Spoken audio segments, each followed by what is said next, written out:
Hello and welcome. My name is Sarah and I'm a perinatal pelvic health specialist midwife working in the North Central London. I'm delighted to welcome you to today's Pregnancy and Birth Pelvic Health webinar. In this session, we will be exploring the anatomy and function of the pelvic floor, how pregnancy impacts pelvic health, pelvic floor dysfunctions and risk factors, tips for maintaining healthy bladder and bowel habits, how to perform pelvic floor exercises effectively, birth preparation strategies including perineal massage and reducing the risk of severe tearing, and finally, where you can find support if you need it. Let's begin by understanding the pelvic floor. What is the pelvic floor? It is a group of muscles, ligaments, and connective tissues that sit like a hammock at the bottom of your pelvis. These muscles stretch from the pubic bone at the front to the tailbone or coccyx at the back, and from side to side between your sitting bones. Its main role is to support the pelvic organs, the bladder, uterus or womb in the middle, and bowel, and to help control the openings of the urethra, where we wee, the vagina, and the anus to wait for a pee or opening your bowels or to release. The pelvic floor also plays a key role in sexual function, posture, breathing, and childbirth. There are two main types of muscle fibers in the pelvic floor. Fast twitch fibers, which help with quick reactions like stopping a sneeze, and slow twitch fibers, which help with longer activities like holding in urine when a toilet isn't nearby. How to feel your pelvic floor? If you'd like to try connecting with your pelvic floor right now, you can gently place your fingertips on the inner sides of your sitting bones. You might notice a small lift when you gently squeeze the pelvic floor muscles. It's a subtle movement and no one around you will know you're doing it. When you squeeze and lift your pelvic floor muscles, you're helping to support the internal organs and tighten the three key openings we mentioned earlier. When relaxed, those same muscles help us empty our bladder and bowels comfortably. We will get to practice later in this webinar. You can think of the pelvic floor like a hammock or trampoline or sling. When it's healthy, it's strong and flexible. The pelvic floor lifts and supports, contracts and relaxes, depending on what your body needs at any given moment. During the pregnancy, it supports the weight of your baby, placenta, and amniotic fluid. And at the time of the birth, for vaginal birth, it stretches to allow baby to be born. If your pelvic floor is functional or strong, it will do all of those. If the pelvic floor is dysfunctional because it's weak or damaged, symptoms of pelvic floor can appear, such as leaking or having a sensation of dragging in your vagina. The functions of the pelvic floor are several and useful functions in everyday life and during pregnancy and birth. Support. It holds up the bladder, womb, and bowel. Control. It helps you control the flow of urine, wind, and stool. Sexual function. It contributes to pleasure and sensation during intercourse. Breathing. It works in harmony with your diaphragm, the breathing muscle, during breathing. Childbirth. It plays a key role in guiding and supporting your baby during labor and birth. During pregnancy, your body goes through a lot of amazing changes to support your growing baby, but these changes can also affect your pelvic floor. Understanding what's happening can help you feel more in control and confident about caring for your body. Pregnancy hormones like relaxin and progesterone help your body soften and stretch to prepare for the birth. These hormones affect the ligaments and tissues in your pelvis, including those that support your bladder, bowel, and womb. This makes things more flexible, but it can also make the pelvic floor muscles feel a little bit weaker or less supportive. As your baby grows, there is more pressure from above on your pelvic floor muscles. These muscles work like a hammock, holding up your pelvic organs.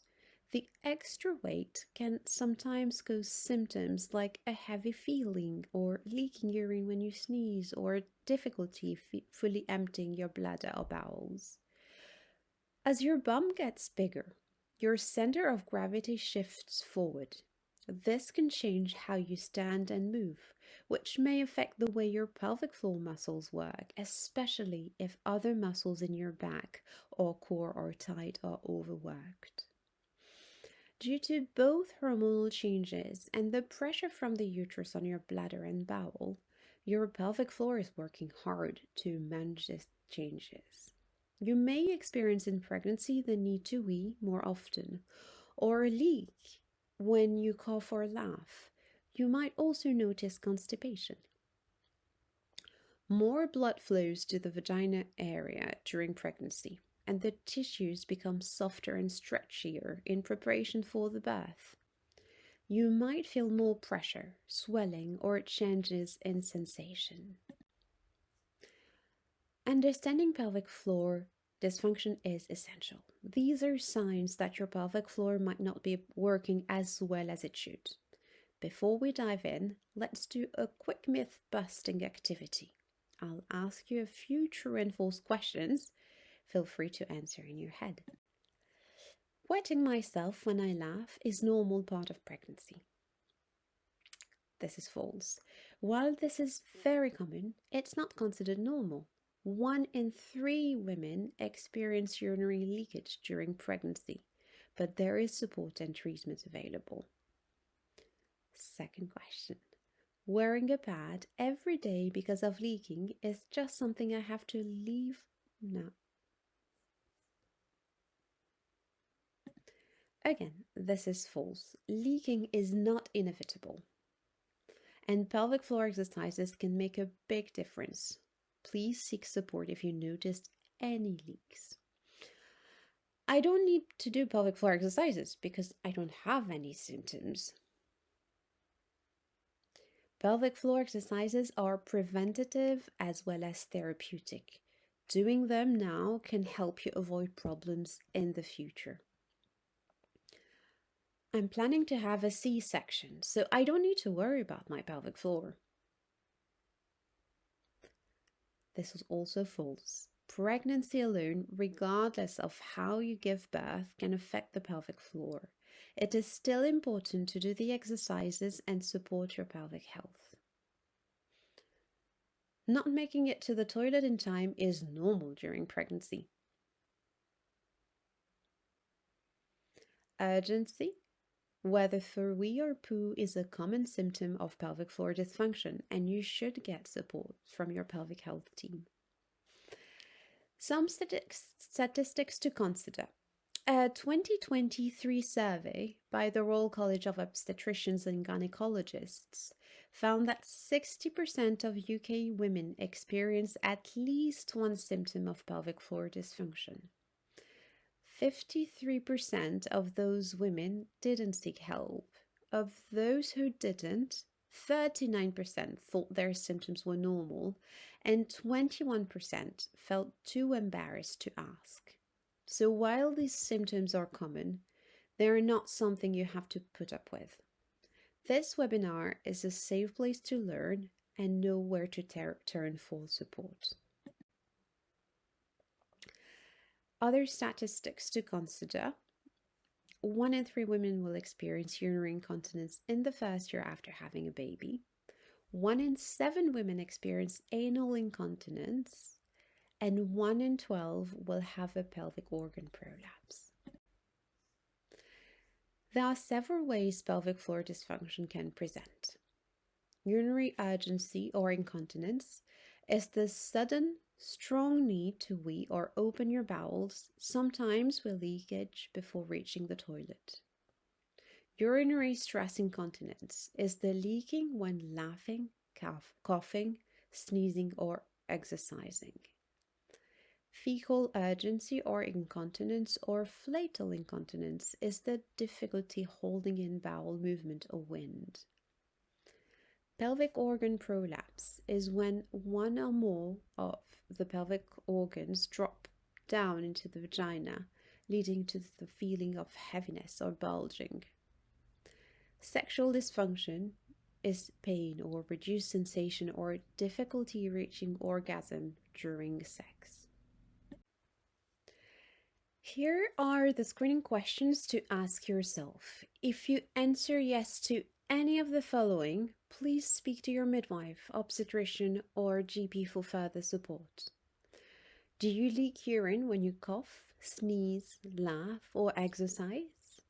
Do you experience leakage of stool or difficulty emptying your bowels? Do you feel urgency or struggle to make it to the toilet in time? Do you have any discomfort or pain during sex? Do you feel a heavy, dragging, or bulging sensation in the vagina? There are several factors that may increase the risk of developing pelvic floor issues. Some we can modify, some we can't. The modifiable risk factors include constipation lasting for more than 3 months, smoking, obesity, persistent coughing, heavy lifting, diabetes.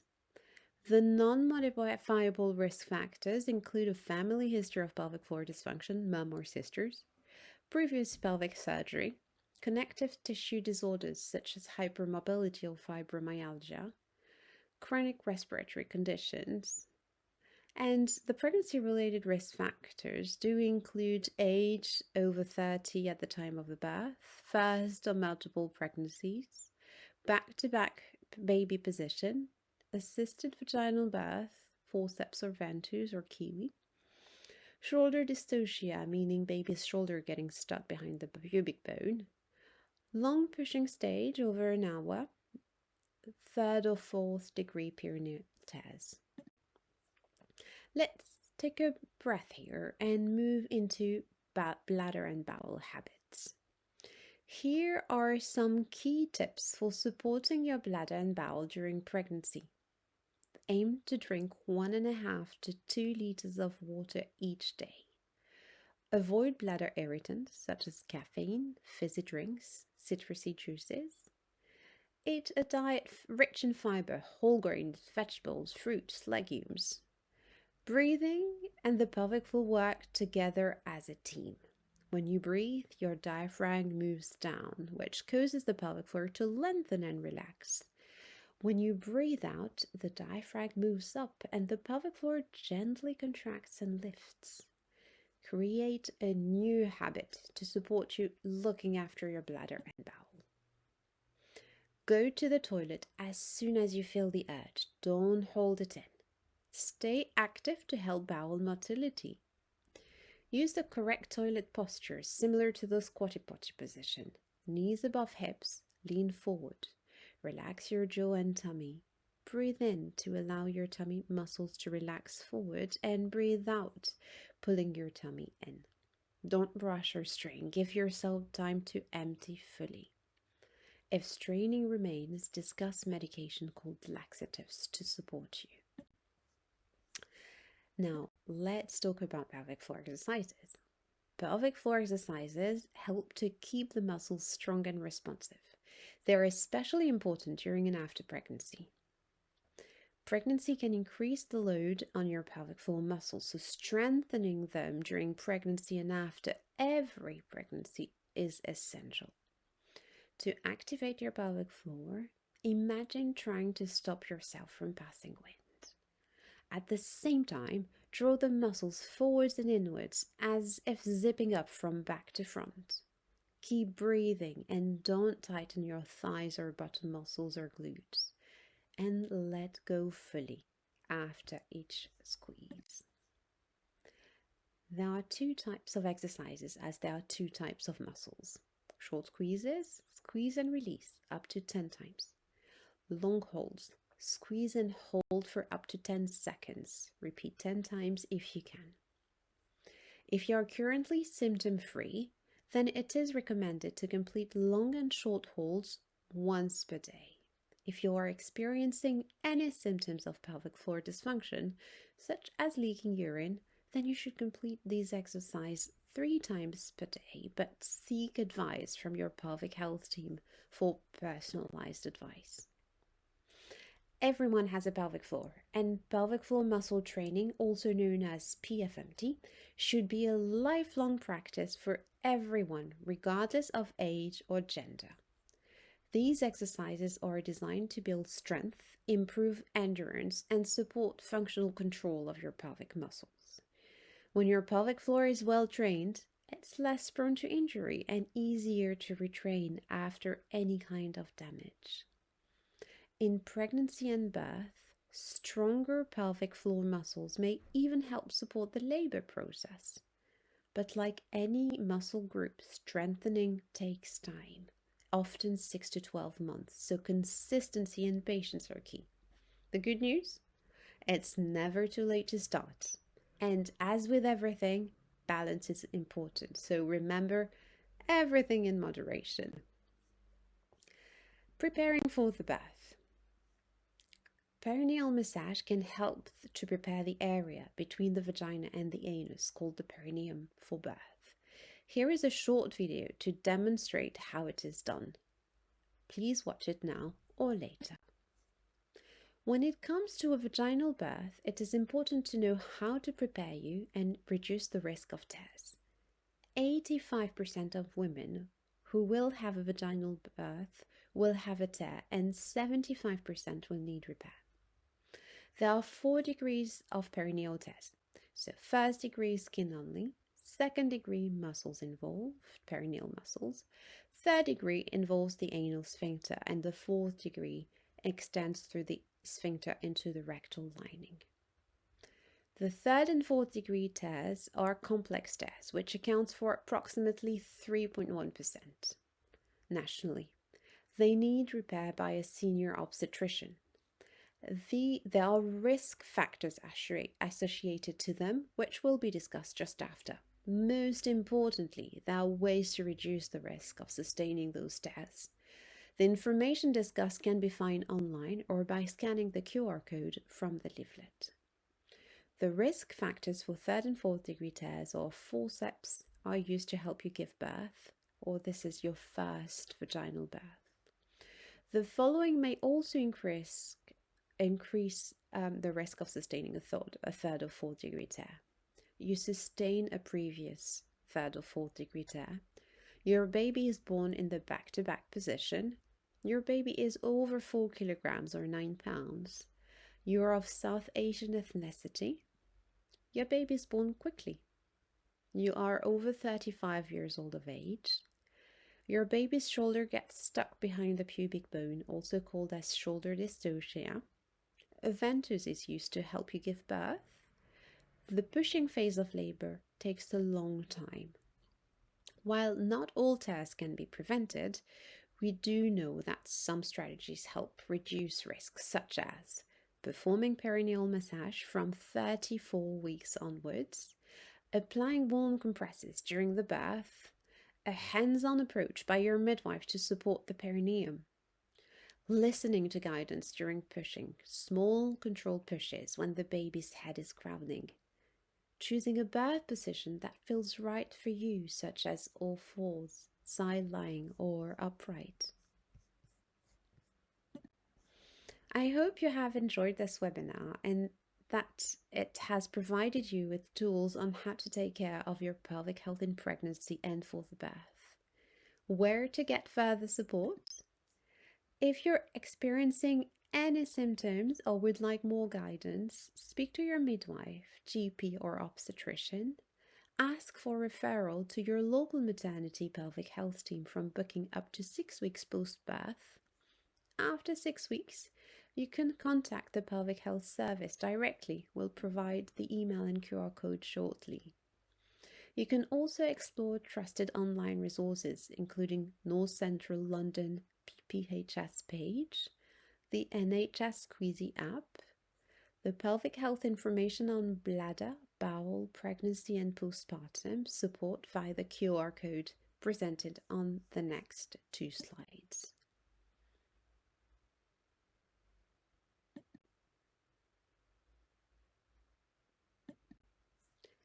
Thank you so much for joining today's session. I hope you found it helpful and reassuring. If you have any question, please don't hesitate to reach out. Take care and remember, your pelvic health matters.